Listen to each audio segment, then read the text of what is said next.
নমস্কার বন্ধুরা, শুভ সকাল। আশা করি সবাই ভালো আছেন। দেখছেন খবর প্রতিদিন, আমি সঙ্গে শুভঙ্কর। তো দেখছেন পশ্চিমী ঝঞ্ঝা পাস করছে ওয়েন্ডির লাইভ স্ক্রিনে। আজ সকাল থেকে কিন্তু পুরুলিয়া যেটা দেখতে পাচ্ছি, ঝাড়গ্রাম ঝাড়খণ্ডের আশেপাশের জায়গায় কিন্তু একটু কুয়াশা ছিল। তার সঙ্গে সঙ্গে কোথাও কিন্তু মাঝারি টাইপের একটা বৃষ্টি হয়েছে। সকাল থেকে কিন্তু অনুকূল পরিস্থিতি বৃষ্টির জন্য। আর ঝঞ্ঝা পাস করছে, ঝঞ্ঝা যতদিন না যাচ্ছে এই যে ঝঞ্ঝাটার জন্যই কিন্তু সাধারণত ঠান্ডার বাধা। কিন্তু এই যে ঝঞ্ঝা কতদিন থাকবে, কী বৃষ্টি হবে, সেটা কিন্তু অবশ্যই আমি এখানে দেখাবো। তো এখানে দেখছেন পাস করছে বালাসরের উপর দিয়ে একটা ঝঞ্ঝা। এদিকে কুয়াশার চিহ্ন ছিল, এদিকে আপনার বাঁকুড়া, দুর্গাপুর, পুরুলিয়ার কাছাকাছি সকাল থেকে কিন্তু কুয়াশা ছিল। আস্তে আস্তে কুয়াশার রেশ কাটতে না কাটতেই কিন্তু রোদ্রুর দেখা। কিছু জায়গায় হালকা মাঝারি বৃষ্টিপাতের সম্ভাবনা আছে দক্ষিণবঙ্গের জেলাগুলোতে। আর গ্যাংটকে কিন্তু ইয়েলো অ্যালার্ট করা আছে ভারী বজ্রবিদ্যুৎ এবং শিলাবৃষ্টির কারণে। তো আমরা চলে যাব বন্ধুরা এখানটায়। এদিকে বাংলাদেশের খুলনা, বরিশাল, কুমিল্লা পরিষ্কারই আকাশ দেখতে পাওয়া যাচ্ছে। সিলেটের দিকে কিন্তু বৃষ্টিপাতের সম্ভাবনা দেখতে পাচ্ছি বন্ধুরা এই সময়।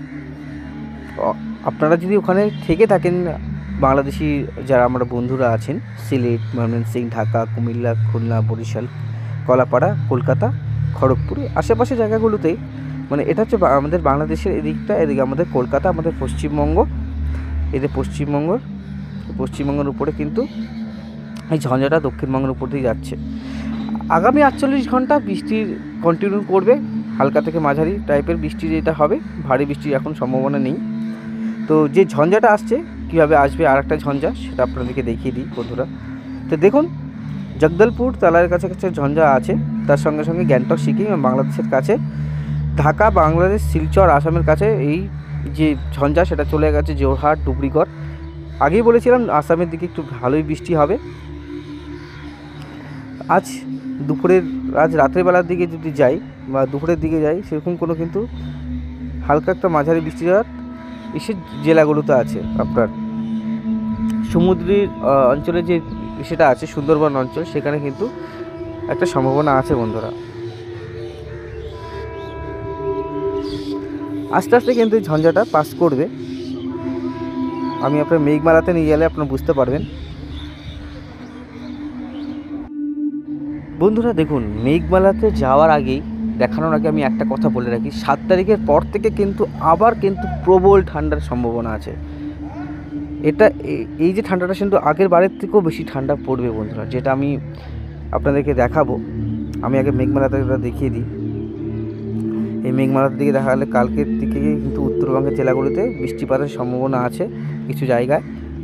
আর কিন্তু সিকিমের দিকে কিন্তু বৃষ্টিপাত থাকছে। আর ব্যারেলি মানে উত্তরপ্রদেশে ভারী বৃষ্টি হওয়ার সম্ভাবনা আছে কালকে। আর উত্তরপ্রদেশে বৃষ্টিটা হবে মাঝারি টাইপের, আর কোনো কোনো জায়গায় ভারী। আর কাশ্মীর উপত্যকাতে একটা বৃষ্টিপাতের সম্ভাবনা দেখতে পাচ্ছি। আর দেখুন, এই যে গ্যাংটক, সিকিমে বৃষ্টিপাতটা থাকছে আস্তে আস্তে। এই যে বৃষ্টিপাত, এই ঝঞ্ঝাটা আস্তে আস্তে নিচের দিকে নামবে ধানবাদের দিকে। আর এই বৃষ্টিপাত উপর দিকে যেতে পারে বা নিচের দিকেও আসতে পারে।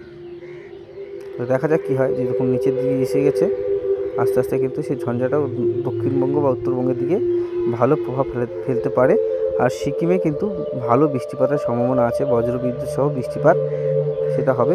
আর কলকাতাতে কিন্তু এই যে বৃষ্টিপাত থাকছে, হালকা বৃষ্টিপাত, সেটা উপত্যকা অঞ্চলে বেশি হবে। 7 তারিখের পর থেকে ঝঞ্ঝা পুরোটাই কেটে যাওয়ার সম্ভাবনা আছে। এই 7 তারিখে এই যে লাস্ট ঝঞ্ঝা, একটা হালকা একটা ঝঞ্ঝা, এটার জন্য সেরকম এফেক্ট পড়বে না যতটুকু আমি আপডেট পাচ্ছি। আবার কুয়াশা থাকবে। কিন্তু 11 তারিখের মধ্যে আর একটা ঝঞ্ঝা আসার সম্ভাবনা আছে। 11 তারিখে কিন্তু সেই ঝঞ্ঝা কলকাতার উপর দিয়ে পাস করবে, সেটার জন্য কিন্তু ভারী বৃষ্টিপাতের সম্ভাবনা আছে বন্ধুরা। তো বন্ধুরা, আমরা দেখে নিব আগামী কয়েকদিন কোথায় কোথায় কুয়াশা পড়বে, কি পড়বে না পড়বে, সেটা আমি আপনাদেরকে দেখিয়ে দিচ্ছি। কুয়াশা যদি আমি দেখি, তো আগামী কয়েকদিনে কুয়াশা থাকছে কলকাতাতে, ভালো টাইপের কুয়াশা থাকছে কালকে ভোর থেকে। আর ভুবনেশ্বর, কলকাতার সাইডে কিন্তু কুয়াশা থাকছে কালকে। নদিয়া ডিস্ট্রিক্টের থাকার সম্ভাবনা কম, পড়তেও পারে। খড়গপুর 4 তারিখে নেই, কুয়াশা। এই যে 5 তারিখ থেকে কিন্তু কুয়াশা পড়ে যাচ্ছে বন্ধুরা। এই যে 5 তারিখ থেকে আমি বললাম 5 থেকে 7 তারিখের মধ্যে ঠান্ডাটা থাকছে উত্তরবঙ্গের দিকে। এই যে 5 তারিখের পরে কুয়াশাটা আবার ঠান্ডাটা পড়বে, কুয়াশাটা আবার আসবে, যেরকম আগের পরিস্থিতি হয়েছিল এই পরিস্থিতি ঠিক এভাবেই আসবে। 5 তারিখের পর থেকে কুয়াশাটা আবার বাড়বে, আর 5 তারিখের পর থেকে কিন্তু ঠান্ডাটা আরও প্রবল হবে। তো 5 তারিখের মধ্যে ঠান্ডাটা কেমন পড়বে সেটা আপনাদেরকে দেখিয়ে দিই। আগে এক্সট্রিম ফরকাস্টটা দেখিয়ে দিই। দেখুন এটাতে পুরো জলীয় বাষ্প আজকে এই জায়গাটা আছে। 3 তারিখে জলীয় বাষ্প আর একটু বাড়লো, 4 তারিখে দেখুন আরও বাড়লো, ধানবাদের কাছাকাছি গেল।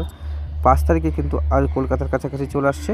এবার কিন্তু 6 তারিখে পুরোটা একদম ক্রস করে এনেছে জলীয় বাষ্পপূর্ণ। এখানে কিন্তু বৃষ্টিপাতের সম্ভাবনা আছে এই সময়টা 6 তারিখের মধ্যে। আর 7 তারিখে কিন্তু আবার জলীয় বাষ্পটা একটু কমলো। 8 তারিখে দেখুন ঠান্ডাটা আবার উত্তরবঙ্গে পড়লো। উত্তরবঙ্গ থেকে বাংলাদেশের রংপুর, রাজশাহী, ঢাকা, ময়মনসিংহ, সিলেট, তারপরে রংপুর, কলাই, মালদা, আলিপুরদুয়ার, গোয়ালপাড়া, শিলিগুড়ি, পূর্ণিয়া, ভাগলপুর, এই যে কিষানগঞ্জ, দরভঙ্গা, গোরখপুর, উত্তরপ্রদেশ সঙ্গে সঙ্গে এই যে স্পেলটা শুরু হয়েছিল সেই স্পেলটা যে শেষ হয়ে গেছিলো সেই স্পেলটা কিন্তু আবার শুরু হবে বন্ধুরা। আর বৃষ্টির দিকে যদি যাই, সেরকম বৃষ্টি কিন্তু ভারী বৃষ্টিপাত এখানে হবে না। শুধু 4 তারিখে একটা বৃষ্টিপাত আছে, সেটা ভারী বৃষ্টি, সেটা কিন্তু উত্তরপ্রদেশের কাছাকাছি থাকবে। 6 তারিখে কিন্তু সেরকম বৃষ্টিপাত নেই।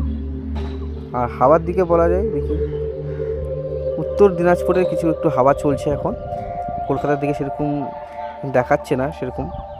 তো আপনারা অবশ্যই এখান থেকে যদি থাকেন এখানকার বন্ধুরা অবশ্যই জানাবেন। বাংলাদেশের রংপুরের দিকে হাওয়া চলছে 2 তারিখ, আজকে 3 তারিখ দেখুন এখানে প্রচণ্ড পরিমাণে হাওয়া, উষ্ণ হাওয়া বা হাওয়া চলার সম্ভাবনা আছে 4 তারিখে, 5 তারিখে, 6 তারিখে, 7 তারিখে কিন্তু প্রচণ্ড পরিমাণে ঠান্ডাটা এই হাওয়াটা কিন্তু থাকবে বন্ধুরা। 4 তারিখে ওয়েডনেসডে থাকছে হাওয়াটা, উইন্ড দেখুন ভালো পরিমাণে কিন্তু হাওয়া থাকছে বন্ধুরা। 8 তারিখ থেকে কমছে ঠান্ডা হাওয়াটা, একটু উষ্ণ হাওয়া বলো মনে হয় যাকে বলা যায়। যাই হোক, হাওয়াটা থাকছে ভারী। বিহারে সবথেকে বেশি এটা এফেক্ট থাকবে। এটা এক্সট্রিম মোডে যেখানে হাওয়াটা বেশি থাকে সেখানকার এটা ওয়েদারটা সেটা দেখায় বন্ধুরা। তো বন্ধুরা বৃষ্টি যেটা আপনাদেরকে দেখালাম, বৃষ্টির রেইনি নিউজমেন্টে যদি আমরা দেখাতে পারি নেক্সট 3 দিনে বৃষ্টি কলকাতায় কত পরিমাণে হবে আপনারা হয়তো দেখতে পারবেন না, যদি ফোন থেকে করি আমি আপনাদেরকে বলে দিচ্ছি। যেমন কলকাতায় যে জায়গাগুলো আছে, যেমন বারুইপুরে বৃষ্টি আছে 12 মিলিমিটার, জয়নগর মিজিলপুরে আছে 10 মিলিমিটার, গোসাবাতে আছে 5 মিলিমিটার, হলদিয়াতে আছে 7.5 মিলিমিটার, কন্টাইতে আছে 6, দীঘাতে আছে 5.1। আর বাংলাদেশের কেটেলাতে আছে 15 মিলিমিটার, বারুইপুরে আছে, এটা হচ্ছে আপনাদের কলকাতার বারুইপুর। বাংলাদেশের যশোরে হবে হচ্ছে 7 মিলিমিটার, অভয়নগরে আছে 12 মিলিমিটার, মুকসুদপুরে আছে 6.9 মিলিমিটার, শিবচরে আছে 15 মিলিমিটার, প্লাস কিন্তু এখানে বরিশালে আছে 12 মিলিমিটার। আর উপরের দিকে ফরিদপুরের কাছে, মাদারীপুরের কাছে, শিবচরের কাছে সবথেকে বেশি বৃষ্টি দেখতে পাচ্ছি। আর এদিকে হচ্ছে সিলেটের কাছে একটা ভালো বৃষ্টি দেখতে পাচ্ছি বন্ধুরা। আর সমুদ্রে এখন কোনো কিছুই এফেক্ট নেই বন্ধুরা। সমুদ্রে আপনারা যে মৎস্যজীবী আছেন তারা অবশ্যই জিজ্ঞেস করতে পারেন দাদারা যে কোথায় কি হচ্ছে সমুদ্রে। বঙ্গোপসাগর আরব সাগর ক্লিয়ারই আছে, সেরকম কোথাও কিছু নেই। আর চাষিদের জন্য বলছি বৃষ্টিপাত যেটা আসছে বন্ধুরা, বৃষ্টিপাত সেরকম কলকাতার দিকে থাকছে, উত্তরবঙ্গের দিকে থাকছে একটু হালকা ঠান্ডা শুকনো হাওয়া, মানে সূক্ষ্ম ওয়েদার থাকবে উত্তরবঙ্গে, সেরকম বৃষ্টিপাতের কোনো সম্ভাবনা নেই। পুরুলিয়া, বাঁকুড়া, বর্ধমান এদিকে হালকা বৃষ্টিপাতের সম্ভাবনা আছে, সেটা না বললেই চলে, কিন্তু হতেও পারে। আবহাওয়া ফিউচার আপডেট যেরকম এটা আছে আপনার, যখন তখন কিছু ঘটতে পারে। তো বৃষ্টির সম্ভাবনা আছে দক্ষিণবঙ্গ জুড়েই। মানে আপনারা সব জায়গায় যে একই পরিমাণে বৃষ্টি পাবেন সেটাও নয়, কোথাও হালকা, কোথাও একটু মাঝারি টাইপের বৃষ্টির সম্ভাবনা। এই বৃষ্টিটা সবথেকে বেশি 24 ঘন্টা, এই মানে কালকের দিনে একটু বৃষ্টিপাতের সম্ভাবনা আছে, নেক্সট 48 ঘন্টা বৃষ্টিপাত হবে। আজকের দিনটায় বৃষ্টিপাতের বেশি সম্ভাবনা, কালকে থেকে বৃষ্টিপাতের সম্ভাবনা কমবে বন্ধুরা। তো আশা করছি হয়তো বুঝতে পারছেন। কেউ যদি বুঝতে না পারেন যে দাদা এখানকার ওয়েদার কী আছে, দাদা পুরুলিয়ার বৃষ্টি হবে কি না, দাদা বর্ধমানে বৃষ্টি হবে কি না, অনেক কেউ কোয়েশ্চেন করতে পারে। তো অবশ্যই কিন্তু কমেন্ট বক্সে আপনাদের জানাবেন, আমি একদম সঠিক আপডেট আপনাদেরকে দেবো। তো সঙ্গে থাকবেন, দেখবেন প্রতিদিনই খবর, প্রতিদিন সঙ্গে আমিই থাকবো। আর আমার চ্যানেলে কিন্তু অবশ্যই আপনারা সঠিক কিন্তু ভিডিওগুলো আপডেট পাবেন বন্ধুরা। তো আজকের মতন এখানে একটু শর্ট করে বলি যে বৃষ্টিপাতের কিন্তু সম্ভাবনা আগামী 48 ঘন্টায়, আগামী 2 থেকে 3 দিনের মধ্যে কিন্তু জাঁকিয়ে ঠান্ডা পড়ছে উত্তরবঙ্গের জেলাগুলিতে। সেটার যে টেম্পারেচার সেটা কিন্তু অনেকটাই কমে থাকবে। যদি আমি দেখিয়ে দিই, দেখুন ঠান্ডাটা কীভাবে আসবে। আমি 7 তারিখের পরে নিয়ে যাচ্ছি। দেখুন 7 তারিখের মধ্যে কিন্তু দক্ষিণবঙ্গে প্রচুর জলীয় বাষ্পপূর্ণ আবহাওয়া থাকবে। আর এখানে কিন্তু দেখুন সাউথের দিকে কিন্তু প্রবল যে গরম, সেটা কিন্তু বিজয়বাড়ার দিকে, বিশাখাপত্তনের দিকে আপনারা বুঝতে পারছেন কতটা পরিমাণে গরম থাকবে বন্ধুরা। আর এখানটা কিন্তু ভুবনেশ্বর, কলকাতার দিকে কিন্তু থাকছে 27 ডিগ্রি, ঢাকাতে 26 ডিগ্রি, কলকাতার দিকে বেশি গরম থাকবে। আর উত্তরবঙ্গে দেখুন অনেকটাই কিন্তু ঠান্ডা, একদম উপর দিকে কিন্তু দেখুন 24 ডিগ্রি, 25 ডিগ্রি, আর এখানে কিন্তু 27 ডিগ্রি কাছাকাছি থাকবে আস্তে আস্তে। আমি যদি 7 তারিখের পরে যাই, দেখুন 7 তারিখের পরে কিন্তু ঠান্ডাটা যে প্রবল পরিমাণে পড়বে সেটা আপনারা বুঝতে পারবেন। কলকাতায় 16 ডিগ্রি, আমি যদি 5টার সময় নিয়ে যাই, তখন উত্তরবঙ্গে থাকবে কিন্তু 10 ডিগ্রি সেলসিয়াসের কাছাকাছি। তারপরে আপনার দেখুন মালদাতে 13, দেওঘরে 13, ধানবাদে, ঝাড়খণ্ডে আপনার 13-14 ডিগ্রি। এই 7 তারিখের পর থেকে জাঁকিয়ে পড়বে ঠান্ডা। দেখুন রংপুরে আছে 10, টুডাতে আছে আপনার 10, শিলংয়ে আছে 3 ডিগ্রি সেলসিয়াস। শিলংয়ে কিন্তু প্রচুর পরিমাণে ঠান্ডা পড়ে যাবে। পরের দিন যদি 8 তারিখে যাই, দেখুন 8 তারিখে কিন্তু ঠান্ডাটা বেশি থাকবে আরও। তো 9 ডিগ্রি সেলসিয়াসের কাছাকাছি চলে আসলো। আর কলকাতায় কিন্তু 13 ডিগ্রি, যেখানে ছিল 14 ডিগ্রি সেলসিয়াস, এখন 13 ডিগ্রি সেলসিয়াসের কাছাকাছি চলে আসলো। আমি যদি দেখুন যাই, শান্তিপুরে 11 ডিগ্রি, বর্ধমানে 12 ডিগ্রি, দুর্গাপুরে 12 ডিগ্রি, বাঁকুড়াতে 12, পুরুলিয়াতে 11। আর এইদিকে আসছে আপনার মিউরিতে 10। তাহলে জাঁকিয়ে ঠান্ডা আবার পড়ছে বন্ধুরা। হয়তো আপনারা নিউজ চ্যানেলে আপডেট পাবেন না, কিন্তু এখানে পাবেন আপনারা একদম সঠিক। আর এই সময় কিন্তু ঠান্ডাটা পড়বে 100%। আস্তে আস্তে কিন্তু ঠান্ডাটা আরও বাড়বে।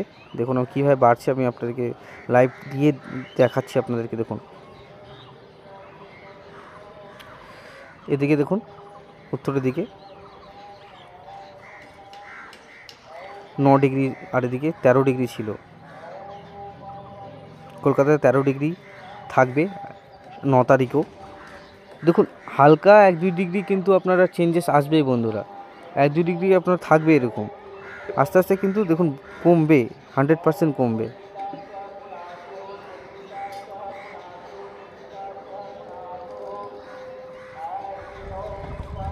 দেখুন 10 ডিগ্রি সেলসিয়াসের কাছাকাছি।